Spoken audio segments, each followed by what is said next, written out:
Hello बच्चों, कैसे हैं आप सब। I hope you all are good. जैसे हमने प्रीवियस लेक्चर में वादा किया था कि हम नेक्स्ट चैप्टर स्टार्ट करेंगे बहुत धमाकेदार तरीके से, तो आज हम वाला चैप्टर स्टार्ट करने वाले हैं और हम देखने वाले हैं respiration and energy transfer. Right है। अच्छा ये बात बताओ, आप लोग जिंदा रहना चाहते हैं ना। आप लोग मतलब मैं कौन होता हूँ मारने वाला। जिंदा रहने के लिए हमको कुछ कंडीशंस और कुछ चीज़ों की बहुत ज़्यादा रिक्वायरमेंट होती है, एनर्जी की बहुत ज़्यादा रिक्वायरमेंट होती है। अब वो हमारे बॉडी में एनर्जी कैसे मिलता है, क्या होता है, उस प्रोसेस को समझने के लिए हमको क्या समझना पड़ेगा बच्चा, रेस्पिरेशन एंड एनर्जी ट्रांसफर। ये चैप्टर स्टार्ट करना पड़ेगा। राइट है। अच्छा ये चैप्टर नीट के लिए बहुत मोस्ट इंपॉर्टेंट है। नीट में अप्रोक्सीमेट 2 to 3% यहाँ से क्वेश्चन पूछे जाते हैं, यानी 1 to 2 क्वेश्चन पूछे जाते हैं। अच्छा ये 1 to 2 क्वेश्चन मतलब 1 मार्क्स से सोचो कितने लोग तुम्हारे बीच में आ जाएंगे, कितने लैक आ जाएंगे वहाँ पे। समझना, 1 मार्क्स से कितने पीछे चले जाओगे। सीटी के लिए बहुत मोस्ट इंपॉर्टेंट है, सीटी का पेपर होने वाला है, तो एकदम अच्छे से कॉन्सेंट्रेट करके देखोगे, सारी कंसेप्ट एकदम अच्छे से क्लियर करने वाले। चलो विदाउट टाइम पास किए हम लोग स्टार्ट करते हैं बच्चा, कौन सा, रेस्पिरेशन एंड एनर्जी ट्रांसफर। ठीक है, एकदम ध्यान से समझो। पहले मुझे बताओ रेस्पिरेशन का मतलब क्या होता है। रेस्पिरेशन जैसे हमारे दिमाग में आता है ना, तो तुरंत हमारे दिमाग में 2 चीज़ें क्लियर हो जाती है, 2 चीज़ें समझ में आती है। एक तो जो हम गैसेस एक्सचेंज करते हैं उसको भी हम रेस्पिरेशन बोलते हैं। दूसरी चीज़ क्या होती है कि हमारे बॉडी में जब कोई सेल आके टूट जाता है, तो टूटने के बाद जब उससे एनर्जी मिलती है उसको भी हम क्या बोलते हैं, रेस्पिरेशन बोलते हैं। तो रेस्पिरेशन कितनी चीज़ें हैं बच्चा, रेस्पिरेशन में यहाँ पे 2 चीज़ें हैं। 2 चीज़ें हैं, कौन कौन सी चीज़ें। एक तो होता है breathing, that is exchange of gas. क्या होता है, एक को हम क्या बोलते हैं, एक को बोलते हैं एक्सचेंज ऑफ गैस।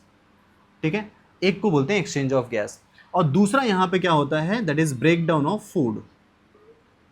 दूसरा होता है ब्रेक डाउन ऑफ फूड। ये 2 प्रोसेस को हम बोलते हैं रेस्पिरेशन। अब ये break down of food, break down की जगह पे मैं बच्चा ऑक्सीडेशन लिखता हूँ, ऑक्सीडेशन ऑफ फूड भी लिखोगे तो भी एकदम सही बात है ना। कौन आके कुछ बोलने वाला है क्या किसी की, नहीं ना। तो ऑक्सीडेशन ऑफ फूड हो गया। अच्छा exchange of gases, actually exchange of gases जो है ना, इसको हम बोलते हैं ब्रीदिंग। क्या बोलते हैं इसको हम बोलते हैं ब्रीदिंग। ठीक है, इसको हम बोलते हैं ब्रीदिंग। तो हम लोग जो ये रेस्पिरेशन का जो वर्ड यूज करेंगे वो किसके लिए यूज करेंगे बच्चा, हम इसके लिए यूज करने वाले हैं, that is break down of food material. यहां तक सबको समझ में आया। तो हम इस चीज के रिस्पेक्ट में पढ़ेंगे। अच्छा किसी भी फूड मटेरियल का जब ब्रेक डाउन होता है, देखो जब हमारे बॉडी में एनर्जी नहीं, हम खाना क्यों खाएंगे बच्चा। सपोज पूरा दिन भर काम किया, एकदम ऐसे ऐसे करके घर पे आया मम्मी खाना, और मम्मी जब खाना देगी तो उसके बाद जैसे खाना पेट में जाएगा उसका ब्रेक डाउन होगा, उससे एनर्जी निकलेगी। जैसे एनर्जी निकलेगी, हाँ अब थोड़ा अच्छा लग रहा है कि नहीं। तो ब्रेक, जब एनर्जी जाती है तो जाके हम चार्ज होते हैं बच्चा, और जब चार्जिंग हो जाएगा तब हम एक्टिवेट हो जाएंगे। तो समझ लो कि इससे क्या मिलता है बच्चा, इससे हमको मिलता है एनर्जी जब इसका ब्रेक डाउन होगा। अच्छा एनर्जी किसके फॉर्म में मिलता है, एनर्जी मिलता है हमको किसके फॉर्म में, एटीपी के फॉर्म में, एटीपी के फॉर्म में मिलता है। अच्छा इसी एटीपी को हम बोलते हैं एनर्जी करेंसी ऑफ सेल। क्या नाम देंगे इसको, इसको बोलते हैं energy currency of cell, energy currency of cell. Right है। यानी जैसे ऐसे समझ लो, किसी दुकान पे जा रहे हो और दुकान पे जाने के बाद बोलते हो ए बिस्किट दे दो मुझे, या कोई और चीज़ दे दो। अब कोई चीज़ ऐसे मांगोगे तो बोलेगा क्या, पहले रोकड़ा दे भाई, बिना रोकड़े के काम नहीं हो पाएगा। तो रोकड़ा मतलब क्या दोगे, तुम पैसे दोगे तो तुमको वहाँ पे मिल पाएगा। ऐसे हमारे बॉडी से जब कोई कुछ तुम काम लेना चाहोगे, हार्ट बीट कर रहा है, बीट कर रहा है, बीट कर रहा है, हार्ट बोलेगा मुझे एनर्जी दो, नहीं तो रेस्ट इन पीस कर दूंगा सीधा। समझ में आ रहा है, रेस्ट पे चले जाऊंगा तो रेस्ट इन पीस हो जाओगे। तो हर बॉडी को क्या चाहिए बच्चा, एनर्जी। अच्छा इसका मतलब ये है कि हम आराम से एकदम बैठे हैं तो क्या हमको एनर्जी नहीं चाहिए बच्चा, तुमको बैठने के लिए भी एनर्जी चाहिए। समझ में आ रहा है, एनर्जी की जरूरत तो होती ही है। तो समझ लो कि इसको बोलते हैं एनर्जी करेंसी ऑफ सेल। जैसे दुकान वाले को करेंसी दिए थे ना, वैसे हमारे बॉडी को भी तुमको करेंसी देना पड़ेगा, और किसके फॉर्म में देना पड़ेगा, एटीपी के फॉर्म में। दूसरी करेंसी को एक्सेप्ट नहीं करता है, ये अपने दिमाग में बिठा लेना। अच्छा जब हम लोग ये एटीपी देंगे तो एटीपी को यूज करके हम क्या क्या कर सकते हैं बच्चा, हमारे बॉडी में एनर्जी आएगा तो हम क्या क्या कर सकते हैं बताओ हमको। पहली बात तो ये कर सकते हैं, देखो जैसे सपोज करो मूवमेंट, अब मैं यहाँ से यहाँ पे अगर तुम्हारे पास आ रहा हूँ, तुम्हारे पास, फिर यहाँ से तुमसे दूर जा रहा हूँ। सर जो हमारी बॉडी का मोशन हो रहा है वो किसकी वजह से हो रहा है, बिकॉज ऑफ इसकी वजह से हो रहा है। एनर्जी है तभी तो हो रहा है, that is movement of body कर सकते हो उसकी वजह।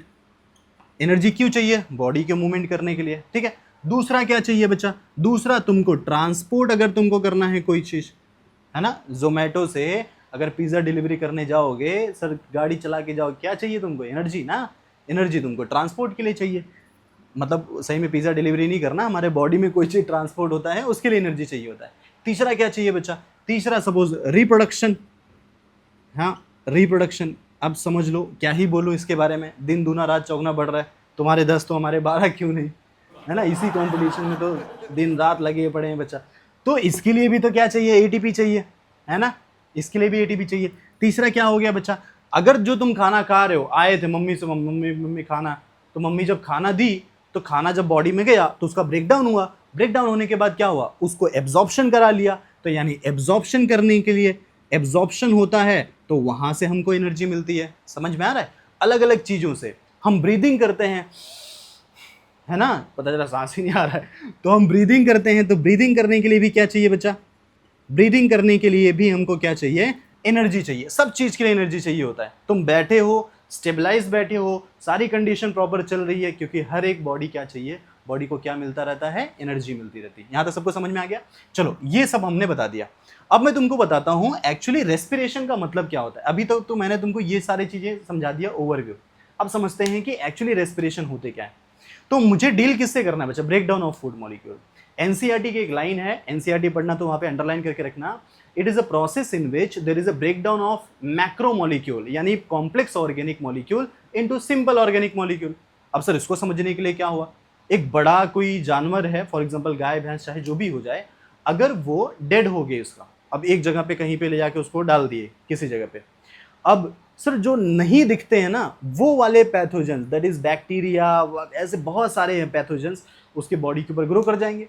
ग्रो करने के बाद क्या होगा बच्चा, उसकी बॉडी को इतने टुकड़ों में डिवाइड कर देंगे, यानी कॉम्प्लेक्स बॉडी स्ट्रक्चर को टुकड़ों में डिवाइड कर करके जो मिट्टी से बोलते हैं ना, मिट्टी से बना हुआ शरीर वापस से मिट्टी में मिल जाता है ना। सब मोह माया यार, क्या यार क्यों पढ़ना है हमको, लेकिन फिर भी पढ़ना पड़ेगा, है कि नहीं, मोह माया है फिर भी पता है, फिर भी पढ़ना पड़ेगा। तो समझ लो कि कॉम्प्लेक्स को सिंपल में ब्रेक डाउन करने के प्रोसेस को ही हम क्या बोलते हैं, रेस्पिरेशन बोलते हैं। क्या बोलते हैं, बच्चा वो लोग तो जिंदा है इसी प्रोसेस के ऊपर। तो सबसे पहली चीज मैं क्या बोलूं कि एक मैक्रो मॉलिक्यूल को अगर मैं एक सिंपल मॉलिक्यूल में कन्वर्ट कर देता हूं, अच्छा ये मॉलिक्यूल कैसे होते हैं बच्चा, ऑर्गेनिक मॉलिक्यूल, और कैसे कन्वर्ट करोगे इसको कन्वर्ट करोगे बाय ब्रेकडाउन, और ये ब्रेकडाउन करने के प्रोसेस को ही हम क्या बोलते हैं, रेस्पिरेशन। ये हो सकता है, ठीक है। तो यानी यहां पे तुम क्या कर रहे हो बच्चा, यहां पे कर रहे हो ब्रेकडाउन ऑफ फूड मटेरियल या तो कॉम्प्लेक्स ऑर्गेनिक सब्सटेंस,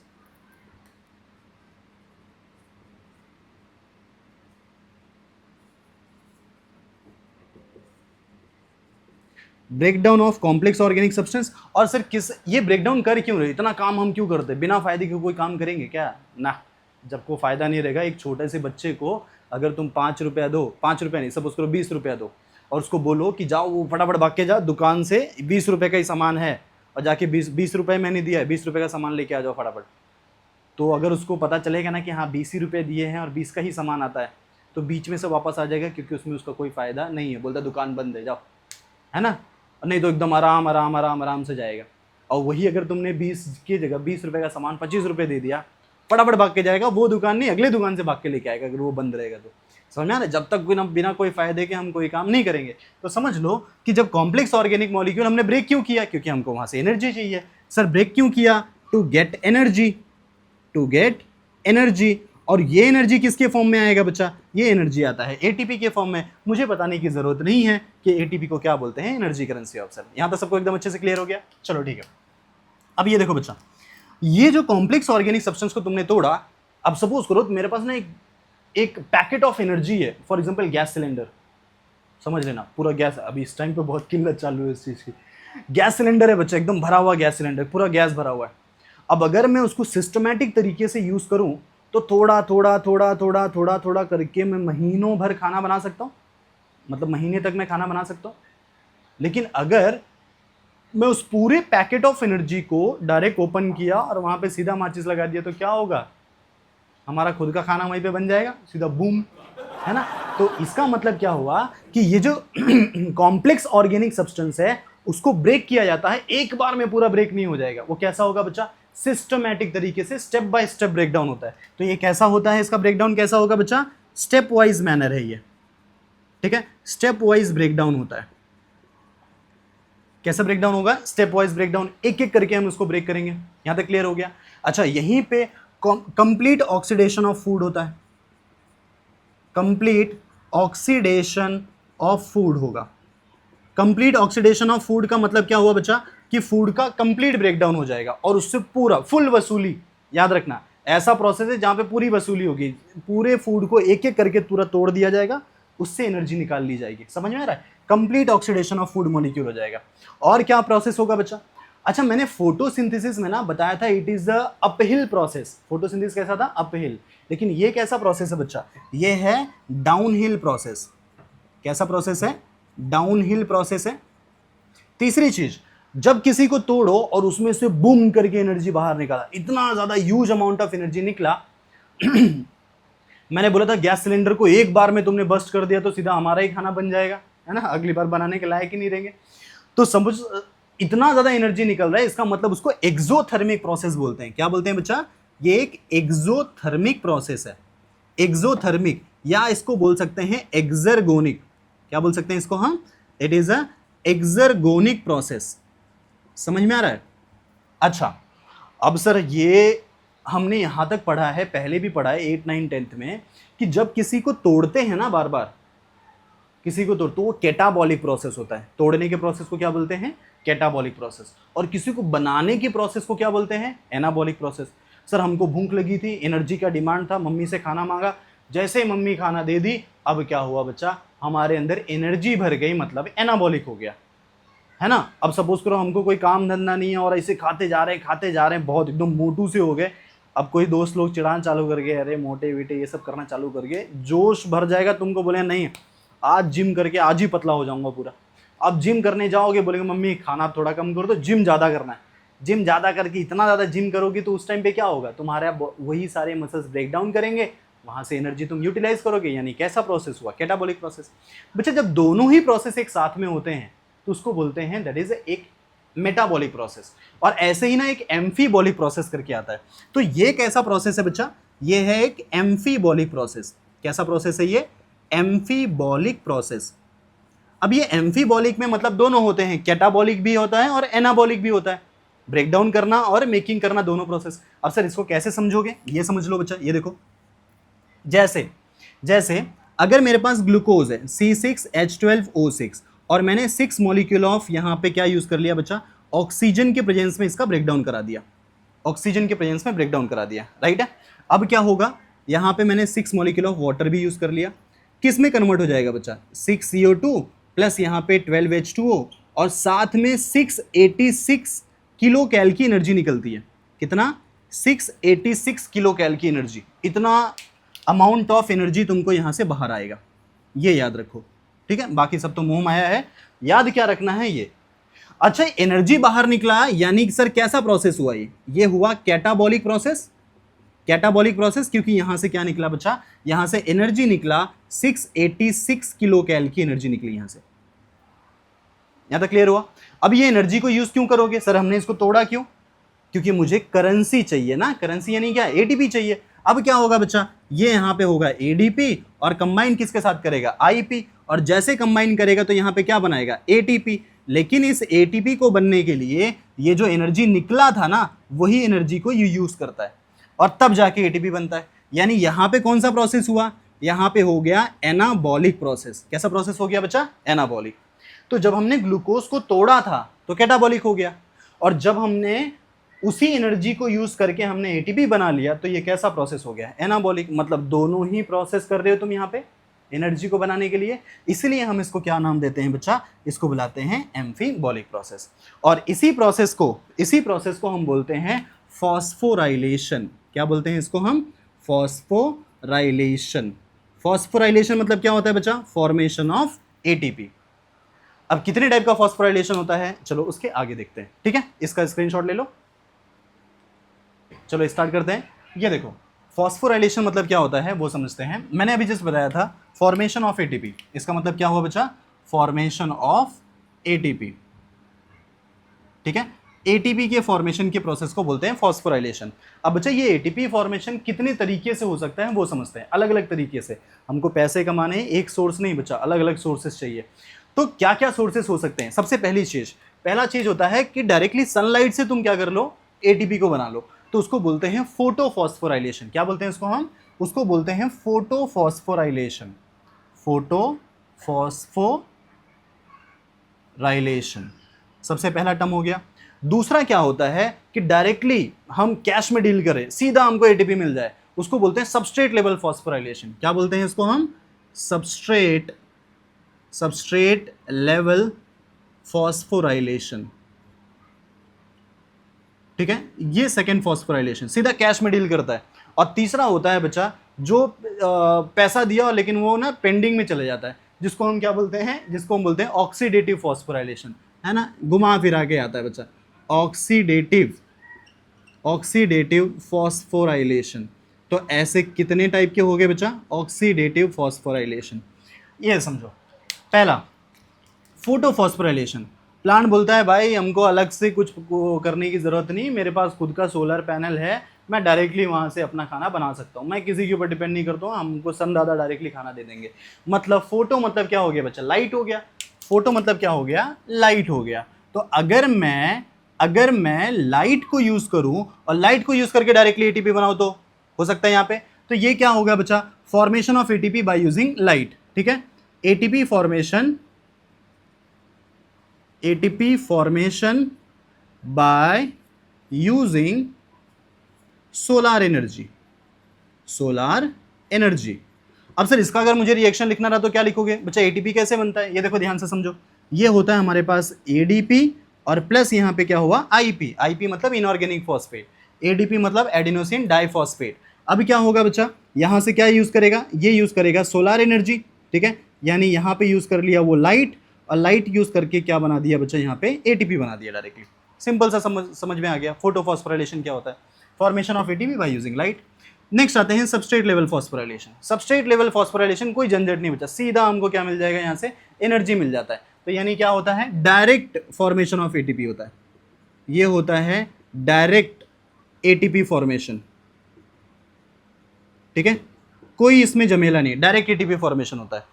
ठीक है, ये कहां पे होता है? फॉर एग्जांपल ये चलता है क्रेब्स साइकिल में। कहां चलेगा? क्रेब्स साइकिल में। क्रेब्स साइकिल में कहां पे बच्चा? ये चलता है क्रेब्स साइकिल में।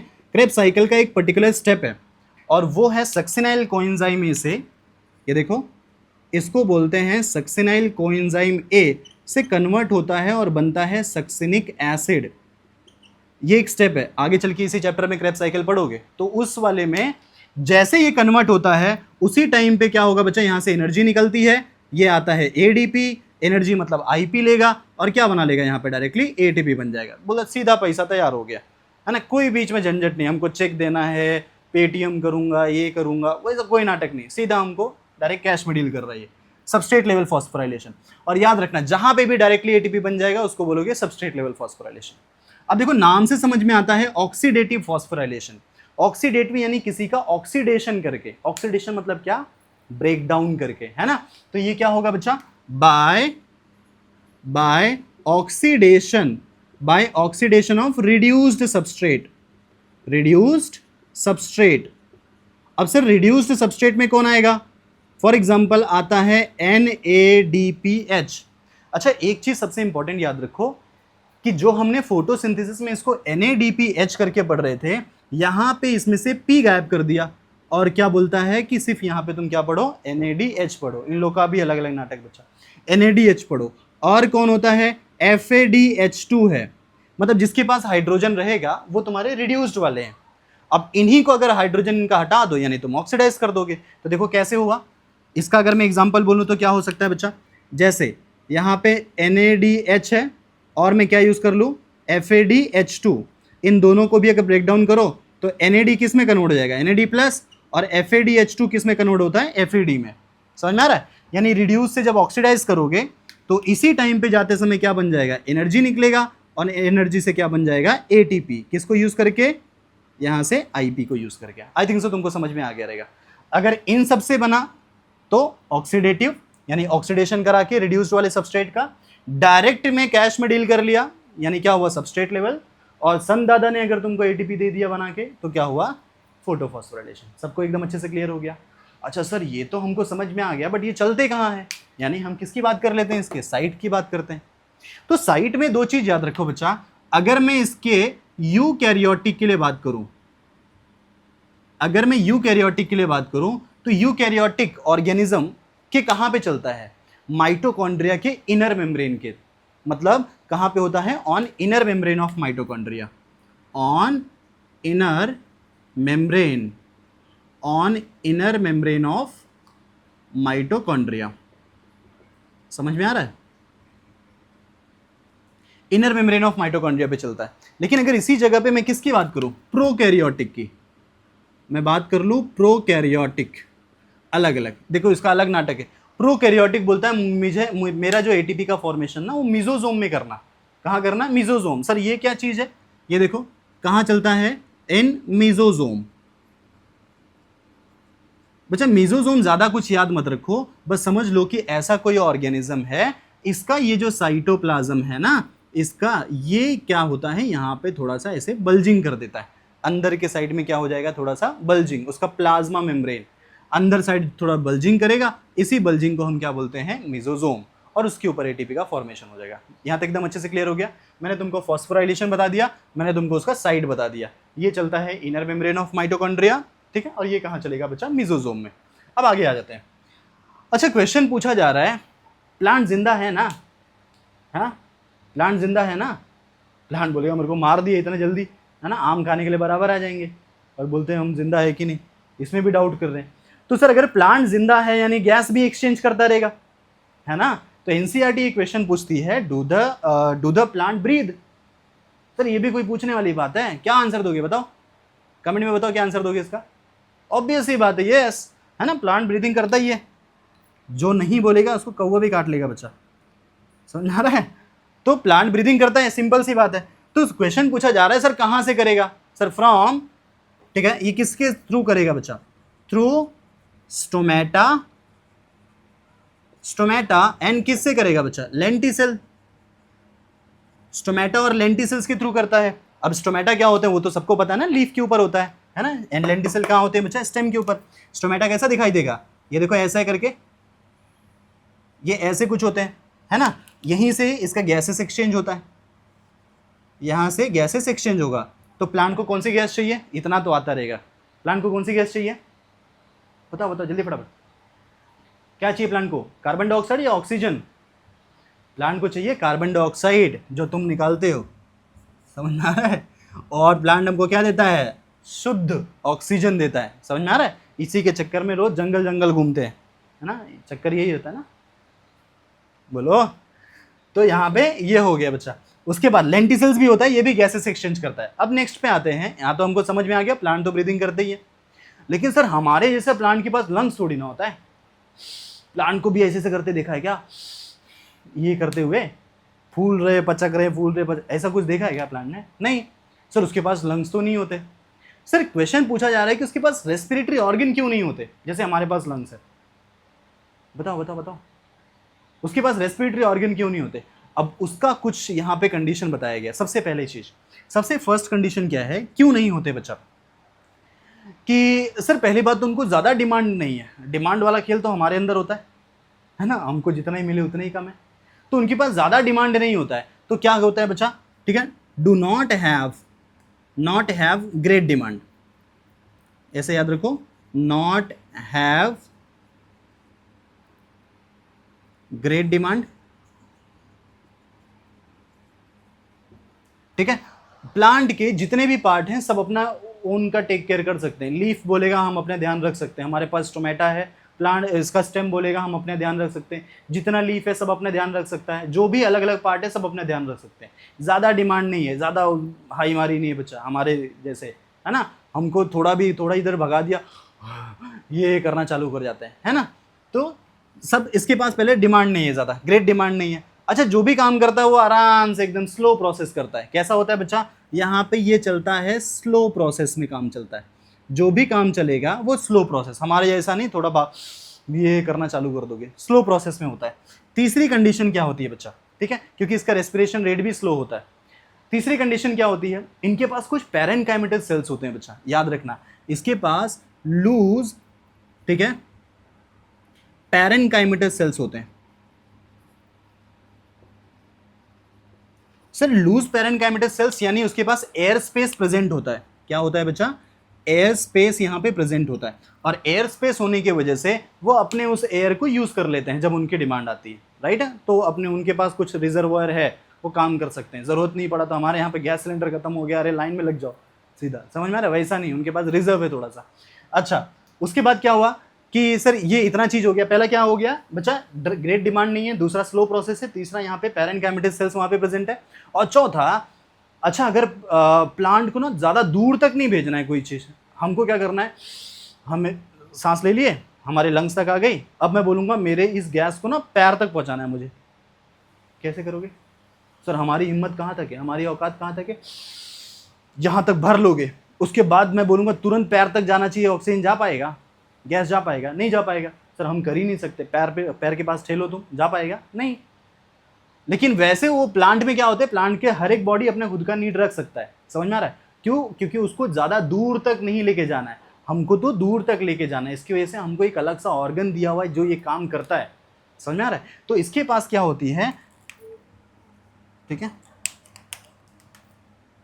तो यहां पे हम क्या लिख सकते हैं? Distance is not so far, is not so far, इसलिए डन बाय डिफ्यूजन। बच्चा ये डिफ्यूजन प्रोसेस कर लेंगे ना, डिफ्यूजन प्रोसेस एक सेल से दूसरे सेल, दूसरे से तीसरे सेल के पास चले जाएंगे तो भी इनका डिमांड पूरा हो जाता है। तो हमने समझ लिया कि हमको क्या क्या है बच्चा, रेस्पिरेटरी ऑर्गन उसके पास क्यों नहीं होता है, प्लांट गैसेस एक्सचेंज करते हैं, नहीं पता होगा तो आज पता कर लेना। उसके बाद हमने देखा कितने टाइप का फॉस्फोराइलेशन होता है, सन दादा से यूज कर लिया तो फोटोफॉस्फोराइलेशन, डायरेक्ट सीधा कैश में डील हो रहा है तो यहाँ पे सबस्ट्रेट लेवल। उसके बाद हो गया ऑक्सीडेटिव यानी किसी रिड्यूस्ड वाले को पकड़ के तोड़ो और वहां से हमने एटीपी बना लिया। उसके बाद हमने समझ लिया साइट क्या क्या होता है, राइट है। चलो इसका स्क्रीनशॉट निकाल लो, फिर उसके बाद आगे बढ़ते हैं। ये देखो बच्चा, अभी हम देखते हैं रेस्पिरेटरी सबस्ट्रेट क्या होता है। देखो रेस्पिरेशन के बारे में तो हमने सारा चीज़ समझ लिया, हमको वहाँ से एनर्जी मिलेगा। रेस्पिरेटरी सबस्ट्रेट क्या है? जो चीज़ हमको उस चीज़ में मतलब रेस्पिरेशन करने में यूज़ करना है उसको बोलते हैं रेस्पिरेटरी सबस्ट्रेट। जैसे हमको एनर्जी चाहिए तो हम खाना खाते हैं, तो खाना खाएंगे तो उस खाने का रेस्पिरेशन होता है, लेकिन वो खाना क्या चीज़ है? हमारे पास सबस्ट्रेट है, वो समझ में आ रहा है। अगर कोई भी चीज़ इस तरीके से हो जाएगा तो उसको हम बोलते हैं रेस्पिरेटरी सबस्ट्रेट। तो मैं इसको क्या बोल सकता हूँ, रेस्पिरेटरी सबस्ट्रेट मतलब क्या होता है? The substrate which is used in respiration, उसको बोल सकते हो, ठीक है। तो क्या बोलोगे बच्चा? Substrate used in respiration. तो अगर रेस्पिरेशन या ब्रेकडाउन करने में जो भी सबस्ट्रेट का यूज हुआ है उसको हम बोलते हैं रेस्पिरेटरी सबस्ट्रेट। यहां तक क्लियर हो गया? अब ये रेस्पिरेटरी सबस्ट्रेट का कुछ एग्जांपल है बच्चा, अलग अलग तरीके से हम सबस्ट्रेट को यूज कर सकते हैं। अच्छा, मैं सबसे इंपॉर्टेंट एग्जांपल यहां पे तुमको बता रहा हूं। सपोज करो एक कंडीशन है कि एक किसी पर्सन को ना किडनैप करके रख लिया गया है ना, कहीं से उठा लिया गया, उसको किडनैप करके रख दिया गया। अब पता चला इतना क्रूर लोग हैं किडनैप करने वाले कि सर उसको खाना ही नहीं दे रहे, समझ में आ रहा है? किडनैप करके रखा हुआ है, वसूली कर रहे हैं, जब तक उनको वसूली करना है, जब तक सामने से पैसा नहीं आ जा रहा है तब तक उसको खाना ही नहीं दे रहे। अब जब खाना नहीं देंगे तो एक जगह पे पड़े, अब उसकी बॉडी तो इसका हार्ट बोलेगा बबुआ हमको खाना दो, नहीं तो हम सीधा तुमको ट्रांसफर कर देंगे, हमको एनर्जी चाहिए कैसे भी करके। अब तुम चाहे जहाँ से एनर्जी लेके आओ, तुम्हारे ऊपर है, मुझे एनर्जी चाहिए मतलब चाहिए, नहीं तो बोलेगा हम रेस्ट इन पीस हो जाएंगे, समझ में आ रहा है? तो अब क्या होगा कि उसके बॉडी में जो कार्बोहाइड्रेट है यानी ग्लूकोज, वो सबसे पहले आएगा, बोलेगा हाँ मुझे यूज़ कर लो, है ना, मुझसे एनर्जी ले लो, मैं अपने आप को बलिदान दे रहा हूँ अपना। उसके बाद सर उसको यूज़ कर लिया, पता चला वो ख़त्म हो गया, फिर भी उसको खाना नहीं मिला, फिर दोबारा फिर कौन आया बच्चा? उसके बाद आया तुम्हारा फैट बोलता है ठीक है मुझे ब्रेक डाउन करके यूज़ कर लो, उसको ब्रेक डाउन कर लिया, उससे भी काम नहीं हो पाया, फिर भी खाना नहीं दिया। अब फिर प्रोटीन आया, तो जब प्रोटीन को ब्रेक डाउन करने के चक्कर में आ जाते हैं ना, पता चला खाना मिल ही नहीं रहा, तब तक एकदम पतला सुकड़ा हो गया। प्रोटीन को ब्रेक डाउन करने के तक आते आते क्या हो जाएगा बच्चा? वो स्ट्रेचर पे आ जाएगा, समझ में आ रहा है? हॉस्पिटलाइज करने की जरूरत पड़ जाएगी। अब पता चला पैसा थोड़ा टाइम लेट हो गया तो ये ट्रांसफ़र हो जाएगा, समझ में आ रहा है कहाँ पे? तो क्या हुआ कि अगर सपोज वो टाइम पे भी खाना नहीं दिया तो प्रोटीन के लास्ट पहुँचते पहुँचते वो खुद ही उसका काम टिकट कन्फर्म हो जाता है। लेकिन अगर बाई चांस बचा रहा तो फिर उसमें ऑर्गेनिक एसिड पे आते हैं, जिसमें डीएनए आरएनए न्यूक्लिक एसिड पे आ जाएंगे, और वो टूट रहेगा तो फिर समझ लो कुछ बचा ही नहीं, समझ में आ रहा है? तो किस किस चीज़ को तुम तोड़ सकते हो, सबस्ट्रेट के फॉर्म में क्या क्या यूज़ कर सकते हो बच्चा? पहले तो हम सबसे प्रेफरेंस होता है कार्बोहाइड्रेट को यूज़ करना। किसको यूज़ करना बच्चा? कार्बोहाइड्रेट। कार्बोहाइड्रेट किससे बना हुआ है? एक ग्लूकोज से बना हुआ, मतलब ग्लूकोज को मिला मिला के पूरा कार्बोहाइड्रेट बनाते हैं। ठीक है सर, पहला प्रेफरेंस हो गया कार्बोहाइड्रेट का। दूसरा किसको यूज कर लो बच्चा? फैट को यूज कर लो, जो फैट्स के मॉलिक्यूल है उसको यूज कर लो। तीसरा किसको यूज कर लो? कार्बोहाइड्रेट फैट हो गया, तुम यूज कर लो बच्चा प्रोटीन को। किसको यूज कर लो? प्रोटीन को। चौथा किसको यूज कर लो? यूज कर लो ऑर्गेनिक एसिड को। किसको यूज कर लो बच्चा? ऑर्गेनिक एसिड, जिसमें तुम्हारे न्यूक्लिक एसिड और ये सब आ जाएंगे। यहां तक क्लियर हो गया? अब सर कार्बोहाइड्रेट क्या होता है? ये प्राइमरी सोर्स ऑफ फूड होता है। क्या होता है बच्चा? Primary source of food. ठीक है, यानी फर्स्ट यूज किया जाएगा, फर्स्ट सोर्स ऑफ फूड है। या तो हम कभी कभी बोलते हैं इंस्टेंट सोर्स ऑफ एनर्जी होता है, instant source of energy, instant source of energy बोलते हैं।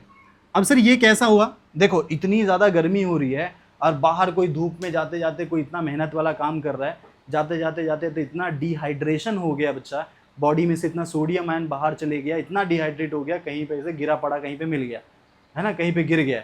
अब क्या हुआ? अब उसको उसकी बॉडी की पूरी एनर्जी भी गायब हो चुकी है, सोडियम भी गायब हो चुका है, सारा कंडीशन हुआ। अब उसको तुरंत क्या करना पड़ेगा? तुमको इंस्टेंट एनर्जी देनी पड़ेगी। तो उस टाइम पे हम क्या देते हैं उसको? ग्लूकोन डी करके उसको घोल के, या पानी ले लो उसमें शक्कर डाल दो, उसमें थोड़ा नमक डाल दो, नमक से तुमको सोडियम मिल जाएगा, शक्कर डाल दोगे जिससे शुगर का यानी ग्लूकोज का लेवल हो जाएगा, तो उसको एनर्जी भी मिल जाएगी, सोडियम लेवल भी प्रॉपर हो जाएगा और फिर उठ के खड़ा हो जाएगा। इंस्टेंट सोर्स ऑफ एनर्जी है ना। तो इंस्टेंट सोर्स ऑफ एनर्जी के लिए हम किसको यूज करते हैं बच्चा? ग्लूकोज को। प्राइमरी, सबसे प्राइमरी यूज होता है। अगर उसके बाद हम किसको यूज कर सकते हैं बच्चा? फैट को। ठीक है, फैट को भी सोर्स ऑफ एनर्जी के फॉर्म में बोला जाता है। जैसे अच्छा, जो तुमको ज़्यादा मोटा दिखाई दे तो उससे पंगा लेने की ज़रूरत नहीं, क्योंकि सर सिर्फ मोटा ही नहीं है, एनर्जी भी है। सांड को देखा है ना, एक बार में सीधा पलट दे देता है, तो समझ लेना उसके पास सिर्फ वो मोटा ही नहीं, एनर्जी भी है उसके पास अच्छी खासी, है ना। और जो एकदम सुखड़ा रहेगा सर, उसके पास उतनी एनर्जी नहीं रहती है, भले उसका मेटाबॉलिक एक्टिविटीज अच्छी खासी है, एनर्जी नहीं रहती, उसको ठंडी बहुत जल्दी लग जाता है। बच्चा एक बार ऐसे ही हुआ था, हम लोग मनाली गए थे, मेरा एक दोस्त था एकदम सुखड़ा सा, एकदम सुखड़ा। अब वहाँ पे ना एक क्या बोलते हैं, रिवर रहता है, और रिवर से रिवर राफ्टिंग करना पड़ता है। ठीक है, ऊपर से ऐसा जाना पड़ता है, तो वो एक्टिविटी था। तो इतनी ठंडी लग रही है उसको, इतनी ठंडी लग रही है, लेकिन बोलता है नहीं मेरे को वो वाला ये करना है, वो रिवर राफ्टिंग करना है, ये करना है, वो करना है, वो रोप पे जाना है मुझे। ऐसे मैं बोला रहेगा तब जाएगा ना, कुछ ही टाइम के बाद ऐसे करते रहेगा तो कुछ टाइम बाद ऊपर पहुंच जाएगा। समझ में आ रहा है? तो समझ लो इसको ठंडी बहुत लगती है। बच्चा एसी में बैठा दिया तो उनका हालत खराब हो जाता है। और लेकिन ये जो फैट जिसके अंदर रहता है अच्छा खासा, वो इंसुलेटर का काम करता है, बॉडी के अंदर की हीट अंदर ही रखता है। मतलब वो क्या है, एक टाइप का वो भी सोर्स ऑफ एनर्जी है। तो इसको भी सबस्ट्रेट के फॉर्म में यूज किया जा सकता है। समझ में आ रहा है? ये भी यूज होता है। सर प्रोटीन को भी यूज किया जाता है। प्रोटीन कब होता है? जब एकदम माल नरिश्ड हो जाएगा, मतलब सर उसके बॉडी में फैट वीट नहीं है, तब प्रोटीन को ब्रेक करेगा। और प्रोटीन ब्रेक करते करते वो खुद ही सुकड़ा हो जाएगा, हड्डी सारी गिन सकते हो तुम उसकी, जितनी हड्डी रहेगी सारी हड्डी गिन सकते हो। और अमीनो एसिड यानी डीएनए और आरएनए को यूज करना चालू कर देगा। समझ में आ रहा है? डीएनए और आरएनए तक इसकी नौबत ही नहीं आती, पहले ही उसका काम खत्म कर देता है।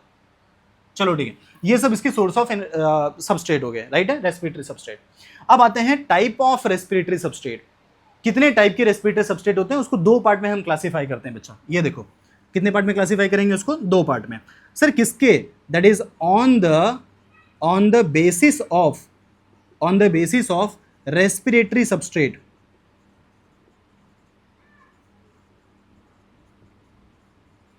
On the basis of respiratory substrate हम उसको दो पार्ट में क्लासीफाई करते हैं। पहला कौन सा पार्ट होता है? पहले को बोलते हैं फ्लोटिंग रेस्पिरेशन। क्या बोलते हैं इसको हम? Floating respiration. और दूसरे को बोलते हैं that is protoplasmic respiration. Protoplasmic respiration. समझ में आ रहा है?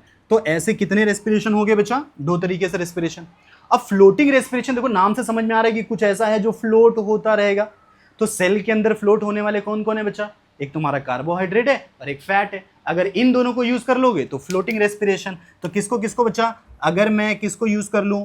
अगर मैं कार्बोहाइड्रेट को यूज कर लूं और फैट को अगर यूज कर लूं, तो ये दोनों को अगर तुम यूज कर लोगे तो ये फ्लोटिंग रेस्पिरेशन हो जाएंगे। अगर मैं इसी जगह पे एनर्जी के लिए मैं किसको यूज कर लूं बच्चा? प्रोटीन को यूज कर लूं तो मेरा प्रोटोप्लाज्मिक रेस्पिरेशन हो जाएगा। दो चीज समझ में आ गए? Protein, protoplasmic respiration. फ्लोटिंग जो फ्लोट होने वाले उसमें कार्बोहाइड्रेट एंड फैट आ जाएगा। दो कंडीशन क्लियर हो गई। एक और हम लोग यहाँ पे क्लासिफिकेशन करेंगे टाइप ऑफ रेस्पिरेटरी सबस्ट्रेट, इसका स्क्रीनशॉट निकालो फिर आगे बढ़ते हैं। चलो ओके, कुछ और कॉन्सेप्ट यहाँ पे स्टार्ट करते हैं। ये वाला देखो, टाइप ऑफ रेस्पिरेशन। अच्छा, टाइप ऑफ रेस्पिरेशन में अब नेक्स्ट वाला कंडीशन क्या आता है, on the basis of presence और एब्सेंस ऑफ ऑक्सीजन, मतलब ऑक्सीजन प्रेजेंट है या ऑक्सीजन एब्सेंस है, उसको बेसिस पे हम कितने पार्ट में डिवाइड करेंगे, 2 पार्ट में। तो जो ऑक्सीजन प्रेजेंट है जिसमें हम क्या बोलेंगे, एरोबिक रेस्पिरेशन, जिसमें नहीं है उसको हम क्या बोलेंगे बच्चा, एनारोबिक रेस्पिरेशन, है ना। 2 कंडीशन पे आता है। अब सर दोनों कंडीशन पे हम किसी रेस्पिरेटरी सबस्ट्रेट को ब्रेक डाउन करेंगे, समझ में आ रहा है। 2 कंडीशन पे रेस्पिरेटरी सबस्ट्रेट को ब्रेक डाउन करेंगे। अच्छा तो मुझे बताओ, जो डेड बॉडी होती है ना, डेड बॉडी रहती है, वो डेड बॉडी जब ऑक्सीजन के प्रेजेंस में रहेगा, है ना, बॉडी डेड हो चुका, ऑक्सीजन के प्रेजेंस में रहेगा, तो क्या होगा बच्चा, पैथोजेंस कंटिन्यूअसली ग्रो करेंगे, ऑक्सीजन को यूज करेंगे और फटाफट वो बॉडी को डीके करते रहेंगे, ब्रेक डाउन करते रहेंगे। इसी जगह पे अब उसको अगर डीके होने से बचाना है तो तुमको फ्रीजर में रखना पड़ेगा या कहीं और रखना पड़ेगा, जिसकी वजह से वो टेम्परेचर एकदम लो चले जाए और वो जो भी माइक्रो ऑर्गेनिज्म है वो रेस्ट्रिक्ट हो जाए, ताकि उसकी बॉडी को डीके ना कर पाए। समझ में आ रहा है। तो ऑक्सीजन के प्रेजेंस में ब्रेकडाउन बहुत फास्ट होता है, ब्रेकडाउन बहुत फास्ट होता है, ये तुमको समझ में आ गया, ठीक है। तो ये एरोबिक रेस्पिरेशन होते हैं और कौन सा होते हैं बच्चा, एनारोबिक रेस्पिरेशन। ऐसे 2 कंडीशन, इसमें ब्रेकडाउन फास्ट। देखो अब इसमें क्या हुआ, एरोबिक रेस्पिरेशन में अगर मैं बात करूं तो ऑब्वियस सी बात है ऑक्सीजन प्रेजेंट रहेगा, सर बताने की जरूरत ही नहीं है, यहाँ पे ऑक्सीजन प्रेजेंट रहेगा, सिंपल सी बात है। एनारोबिक रेस्पिरेशन है तो ऑक्सीजन क्या होगा बच्चा, एब्सेंट रहेगा, सबको समझ में आ गया, इन एब्सेंस ऑफ ऑक्सीजन। चलो दूसरा कंडीशन में हम बात करते हैं। बच्चे जब ऑक्सीजन प्रेजेंट रहेगा उस टाइम पे जब तुम ब्रेक करोगे तो कंप्लीट ब्रेकडाउन ऑफ फूड होता है। क्या होता है यहाँ पे कंप्लीट ब्रेकडाउन होता है, यहाँ पे होता है कंप्लीट ऑक्सीडेशन होता है, कंप्लीट ऑक्सीडेशन। ऑक्सीडेशन यानी क्या हुआ बच्चा, ये इसका मतलब हो गया ब्रेकडाउन, कंप्लीट ब्रेकडाउन। और इस जगह पे क्या होता है बच्चा, यहाँ पे होता है पार्शियल ब्रेकडाउन। कैसा होता है, पार्शियल ब्रेकडाउन। अब तुम मुझे बताओ कि अगर मैं एक गैस सिलेंडर का पूरा गैस यूज करूंगा तब मेरे लिए फायदेमंद है, या गैस सिलेंडर का थोड़ा यूज कर लूं बाकी इसे छोड़ दूं तो हमारे लिए फायदेमंद है। सर पूरा यूज करेंगे तब ना। अब यहां समझो, इसको जब किसी ऑर्गेनिक मॉलिक्यूल को तोड़ोगे ना तो पूरा तोड़ देते हैं, फुल वसूली वाला कॉन्सेप्ट है बच्चा, एकदम पूरा वसूल कर लेंगे, है ना। तो यहां से कितना, अप्रोक्सीमेट 36 to 38 एटीपी मॉलिक्यूल्स यहां पे मिलते हैं। समझ में आ रहा है, एटीपी का 36 लेके 38 एटीपी यहाँ पे गेन होता है। और यहाँ पे सिर्फ खाली कितना होता है बच्चा, ओनली 2 एटीपी का गेन होता है। सिर्फ खाली कितना एटीपी यहाँ पे मिलता है, 2 एटीपी, ना के बराबर है बच्चा, है ना। 2 एटीपी का गेन होता है, यहाँ पे 36 लेके 38 एटीपी गेन होता है। अच्छा एरोबिक रेस्पिरेशन में एक और चीज मैं बता रहा हूँ, जब यहाँ पे कन्वर्जन होता है बच्चा NADH से NAD+, ये कन्वर्ट होता है, मतलब रिड्यूस्ड वाला फट से अपने आप को क्या बनाएगा बच्चा, ऑक्सीडाइज बनाएगा। और ये कन्वर्जन बहुत फास्ट हो जाता है, ऑक्सीजन मिला तुरंत तैयार हो जाएगा, अरे फटाफट कन्वर्ट कर दूंगा मैं, है ना। तो ये कन्वर्जन बहुत विग्रेसली होता है, बहुत फास्ट होता है। लेकिन इसी जगह पे बोलता है अबे क्या ऑक्सीजन है ही नहीं, क्या ही कन्वर्ट करूं मैं। तो क्या करेगा बच्चा, यहाँ पे NADH से लेके यहाँ पे NAD+ में जो कन्वर्जन होता है वो कैसे होगा, वो कन्वर्जन इसका स्लो होता है। कैसा कन्वर्जन होगा यहाँ पे, इस चीज का स्लो कन्वर्जन होता है, राइट है। 2 चीजें हो गई यहाँ पे, कंप्लीट ऑक्सीडेशन और ये। अच्छा ये जो एरोबिक प्रोसेस है, एरोबिक, वो कहाँ चलता है बच्चा, इंटरसेल्यूलर, मतलब 2 सेल्स के बीच में, किसी के साइटोप्लाज्म में रहेगा, माइटोकॉन्ड्रिया में चलेगा, मतलब अलग अलग सेल को कनेक्ट करते। तो ये कैसा होगा बच्चा, ये एक इंटरमोलिकुलर प्रोसेस है। कैसा प्रोसेस है, इंटरमोलिकुलर। लेकिन ये कैसा प्रोसेस है बच्चा, ये है इंट्रामोलिकुलर। इंट्रामोलिकुलर मतलब विद इन ए सेल चलता है, इंट्रा मतलब विद इन ए सेल। अब तुमने कभी सुना रहेगा इंटर कॉलेज कंपटीशन या इंट्रा कॉलेज कंपटीशन। इंट्रा मतलब क्या हुआ, कॉलेज के किसी 2 क्लास के बीच में कंपटीशन, कॉलेज वही है। और इंटर कॉलेज यानी 2 अलग अलग कॉलेज के बीच में कंपटीशन हुआ, तो अलग अलग सेल के बीच में हुआ तो इंटर, सेम ही के बीच में हुआ तो सेम, उसी सेल के बीच में हुआ तो इंट्रा। समझ में आ गया यहाँ पे। अच्छा उसके बाद देखो बच्चा, अगर मैं यहाँ से इस ऑक्सीजन के प्रेजेंस में अगर ब्रेक डाउन करूँ तो चलो मैं एक एग्जांपल तुमको बताता हूँ बच्चा। देखो यहाँ पे जैसे हो गया मेरे पास ग्लूकोज C6H12O6, मैंने 6 मॉलिक्यूल ऑफ O2 और मैंने 6 मॉलिक्यूल ऑफ H2O के प्रेजेंस में जब हमने ब्रेक डाउन किया, मतलब ऑक्सीजन के प्रेजेंस में ब्रेक डाउन किया, तो क्या मिला बच्चा, 6 CO2 प्लस यहाँ पे 12 H2O प्लस 686 किलो कैल की एनर्जी मिली। और वो 686 किलो कैल की एनर्जी अप्रोक्सीमेट 36 लेके 38 एटीपी के बराबर है। यहां तक सबको क्लियर हो गया? ठीक है, अब यहां समझो इसमें क्या होगा बच्चा, यहां पे तो मैंने इसको ब्रेक डाउन कर दिया, तो मुझे डायरेक्टली कार्बन डाइऑक्साइड, देखो कभी भी जब कंप्लीट ब्रेक डाउन होता है ना तो वहां से कार्बन डाइऑक्साइड मिलता है और वाटर मिलता है। सबको एकदम अच्छे से समझ में आ रहा है? एकदम अच्छे से क्लियर हो रहा है? ठीक है, ओके। अब यहां से क्या हुआ, अगर मैं ये एग्जांपल ले लूं, ये एग्जांपल, तो कैसा है बच्चा, ये बताओ कैसा है? ये इंट्रा है कि इंटर है? बोलो बोलो, कैसा प्रोसेस है ये इंट्रा प्रोसेस है। अगर मैं इसमें ग्लूकोज का ब्रेक डाउन करूं C6H12O6, अगर मैं इसके प्रेजेंस में ग्लूकोज का ब्रेक डाउन करूं, अब मुझे बताओ यहां पे मैं क्या, यहां पे ऑक्सीजन देना है मुझे? नहीं देना है, क्योंकि ऑक्सीजन तो होता ही नहीं है। तो ये टूटेगा कैसे? टोटल मिला के कितने कार्बन है यहाँ पे? 6 कार्बन है। तो 6 कार्बन में से ये देखो यहाँ पे 2 मॉलिक्यूल ऑफ CH3CH2 यानी C2H5 इथेनॉल बनता है बच्चा, C2H5OH, C2H5OH यानी क्या बन गया यहाँ पे? इथेनॉल बन गया। ठीक है, इथेनॉल बन गया। और उसके बाद यहाँ पे 2 मॉलिक्यूल ऑफ कार्बन डाइऑक्साइड यहाँ से बाहर निकल जाता है, प्लस 2 एटीपी मिलेगा। कितना एटीपी मिलता है बच्चा? 2 एटीपी मिलता है, जो लेस देन 7% है एनर्जी का, लेस देन 7% ऑफ एनर्जी मिलता है।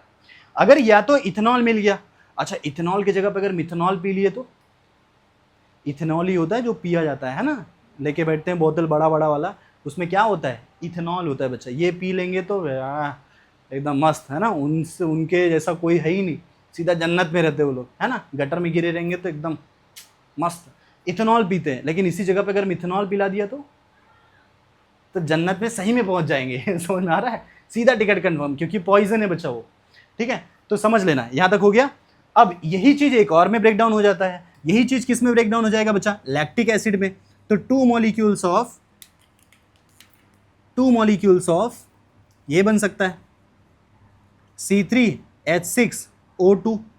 ठीक है, C3H6 और क्या बन सकता है बच्चा? O3, ये बन सकता है। और यहां से क्या निकलेगा?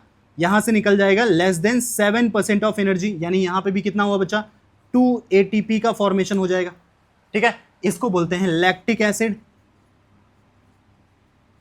तो या तो लैक्टिक एसिड बन जाए या तो इथेनॉल बन जाए। क्लियर हुआ? लेकिन देखो इसमें भी 2-2 कार्बन के 2 हैं, इसमें 3-3 कार्बन के 2 हैं, तो टोटल में, और इसमें देखो जितना 6 कार्बन था 6 के 6 वो कार्बन डाइऑक्साइड के फॉर्म में तोड़ दिया। तो मुझे बताओ कंप्लीट ब्रेकडाउन किसका हुआ? इसमें हुआ। इनकम्प्लीट किस में हुआ? इसमें हो गया। हमने 2 कंसेप्ट को एकदम अच्छी तरीके से यहाँ पे समझ लिया है। राइट है? एकदम अच्छे से कॉन्सेप्ट एकदम अच्छे से क्लियर हो गया। ठीक है, चलो इसका स्क्रीनशॉट निकाल लो। देखो आगे चल के जितने भी तुम साइकिल्स पढ़ने वाले हो ना, इसमें ये सारे टर्म्स आने वाले हैं, तो वो सारे टर्म्स के बारे में थोड़ा अभी सीख लो, बाद में बहुत ज़्यादा यूज़ होने वाला है। ठीक है, आगे चैप्टर में। तो NADP प्लस है। ठीक है, याद रखना कभी भी NADP तुमको यहाँ पे आएगा तो वो प्लस के फॉर्म में आएगा, यानी कौन सा फॉर्म है ये है इसका ऑक्सीडाइज्ड फॉर्म। कौन सा फॉर्म है? ऑक्सीडाइज्ड। जब ये हाइड्रोजन लेता है ना, हाइड्रोजन जब हम इसमें ऐड करते हैं तो ये कन्वर्ट हो जाता है किस में बच्चा? NADPH में कन्वर्ट हो जाता है। जो प्लस में रहेगा वो H में कन्वर्ट हो जाएगा। यहाँ तक क्लियर हो गया? जो प्लस में रहेगा वो H में कन्वर्ट हो जाएगा। अब इसका फुल फॉर्म क्या हुआ? NADP का फुल फॉर्म क्या होता है? It is nicotinamide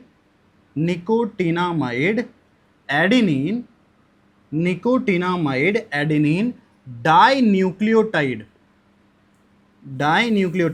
phosphate. क्या बोलते हैं? Dinucleotide phosphate. किसका फुल फॉर्म हुआ बच्चा? NADP प्लस का। ये बार बार ये सब आने वाला है आगे चल के, बहुत अच्छे से याद रखना बच्चा। दूसरा चीज NADP प्लस से क्या होगा? आगे चल के कन्वर्ट करेगा। इसमें भी क्या ऐड करोगे? H2 ऐड करोगे। देखो यहाँ पे P नहीं, यहाँ पे P था, यहाँ पे P नहीं है, तो फोटोसिंथेसिस चैप्टर में तुमको ये पढ़ना है NADP वाला। रेस्पिरेशन चैप्टर में जो अभी तुम पढ़ने वाले, ये जो पढ़ रहे हो, ये NADP करके आएगा, NAD प्लस करके आएगा।